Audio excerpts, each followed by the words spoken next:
It's generational, it's livelihoods of people. I'm nauseous. I feel like I've been kicked in the gut. There's no real downside to it. Just looking forward to seeing it happen. We already got Via Rail. It's a great idea in theory, but what they're actually proposing doesn't make any sense to me at all. Honestly, I just hope the Conservatives get in and axe the whole thing. For Rebel News, I'm Tamara Ugolini here in Peterborough, Ontario, and you can see behind me, we are at the McDonald Community Centre to take in an open house being put on by Alto. Now, if you haven't heard, Alto is the proposed high-speed rail line that will connect Toronto to Quebec City, spanning 1,000 kilometers, but it comes with a hefty price tag. Roughly $90 billion to see it through. Now, it's proposed that the trains will run at a speed of 300 kilometers per hour and service roughly 18 million riders annually. But there's major concerns about the land that will be expropriated, privately owned property utilized by hunters, anglers, and pristine farmland that has been held within families for generations. So we're here tonight at this open house to see what it's all about and see what some of the concerns people have with this rail line. Let's check it out. We're asking people what concerns they may have with the high-speed train and why they came out tonight. We have a business actually on the north shore of Rice Lake, right in the dead center of the path that they're studying. So it's generational, it's livelihoods of people. It's a tourist-based business, and there's a lot like us. I think generally people in Peterborough are good with it. I don't think Peterborough should be on the list. I'm pretty positive about it in general. It impacts people that have had farmlands for years and years and years. It also impacts the major wetlands. Do you have concerns with the high-speed rail? Absolutely not. No? You're excited for it? It's a benefit to everyone. Yeah. There's no real downside to it. They need it badly, but it's just it takes forever, that's all. Yeah. Really good idea. You have a train running through a tourist-based business. It's not going to be successful, so... No concerns, no. Just looking forward to seeing it happen. You know, there's concerns, there's excitement, there's all sorts of things, so... My concerns are what happens to our roadways. They're going to bisect our roads. We have dead-end roads. How are ambulances, fire, police... How are they going to get to us? What costs are we now going to bear to reroute school buses, garbage, recycling? I think this has been too long coming, and normally I'm the kind of person who puts the environment first, but I've been waiting for so long to get a train to go to Quebec or Toronto or wherever that don't want to put environmental concerns aside, but I'd really be happy if they were able to move this forward quickly. Just can't wait. They got to build it quick. What happens to my well when they start hammering on concrete, that kind of stuff? Never mind the fact, like this afternoon, I had the privilege of listening to trumpeter swans in my backyard on the water. And what happens to them? What problem are we solving? So what's the issue? What's the big solution? And is this worth it? As far as I'm all for infrastructure. The idea of it is fantastic, but the implementation makes no sense to me. They're going to talk to people and they're going to create community relationships, but they're going to do it. And then they're going to take your property. Yeah. And the economy doesn't really warrant it in Peterborough. In the last year, we've lost businesses. We've lost with Minute Maid, we've lost with Siemens.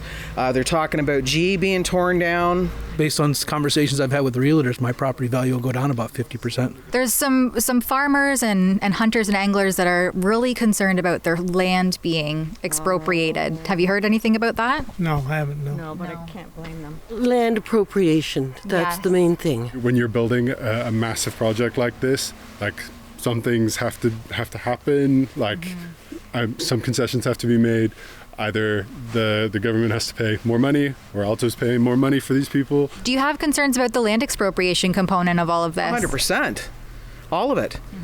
It's just, to me, it's just, for lack of a better term, BS. And like I said, there's multiple resorts on Rice Lake that are just like us, that are in the path, and our neighbors as well. There's beautiful farmland across the road from us, and that could all potentially be affected as well. And that's all the food we eat and the milk we drink, and it's huge impact. Have you heard from people whose land may be expropriated about? Just here I did.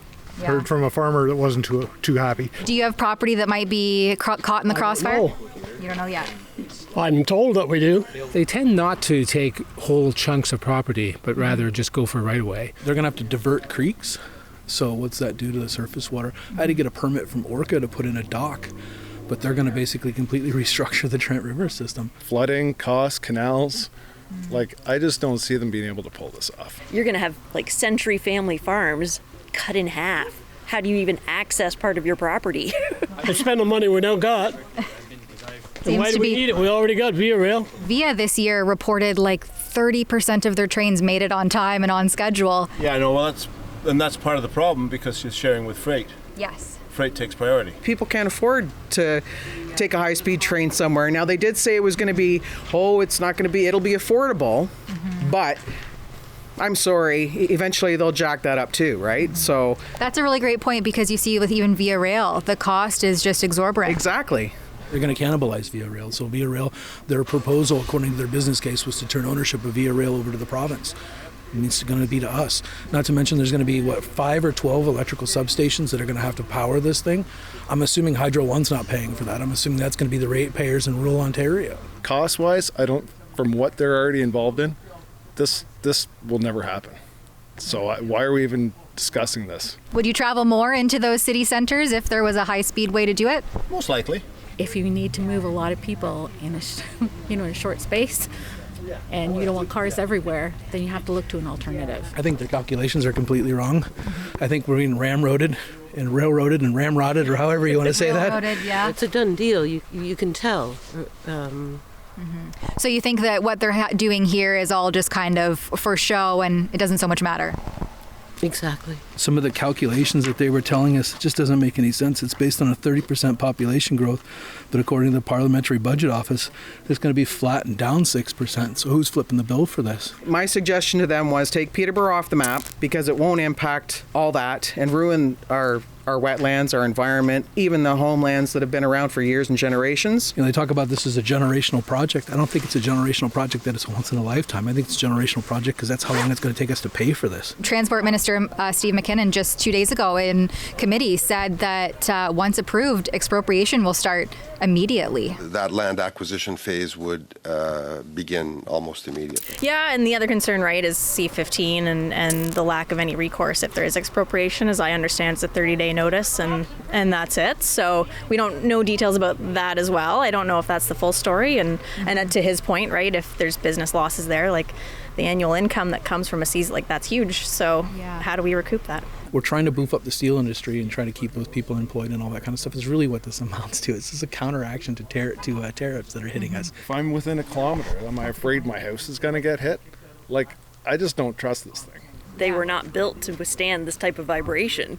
Right.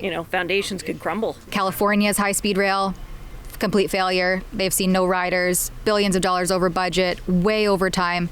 Eglinton Crosstown in Toronto, the LRT, billions over budget, no riders, destroyed small businesses throughout this construction fiasco. And our own Via Rail can't even get people on time at their destination. So why is this any different?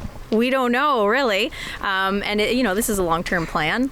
There could be changes in government in that period of time. And thinking about sort of the areas in Quebec too, I understand there's areas that have been expropriated for airports and that have never happened. And so this is a huge, expensive project. I really hope that Alto has, taken some learnings from postmortems in that case down in California, in the cases that we've had in Toronto, in Ottawa. We're walking downtown Ottawa all the time because the LRT is not up and running. And I'm pretty sure this is the same rebranded company that's involved in building this proposed project as to what they have in Ottawa already. It's a liberal policy, a liberal program. It's all federally driven.